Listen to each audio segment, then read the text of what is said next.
Нет никаких сомнений в том, что верующий не сможет помочь своим родителям в день воскрешения, если они умерли на неверии.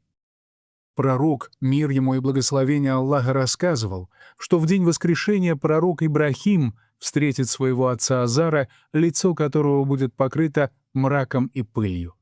Ибрахим скажет ему: «Я удерживал тебя, но ты ослушался меня». Его отец скажет: «Сегодня я не буду ослушиваться тебя».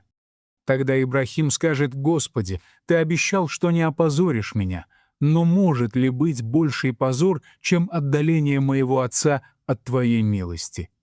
Тогда Аллах скажет: «Поистине я сделал рай запретным для неверующих».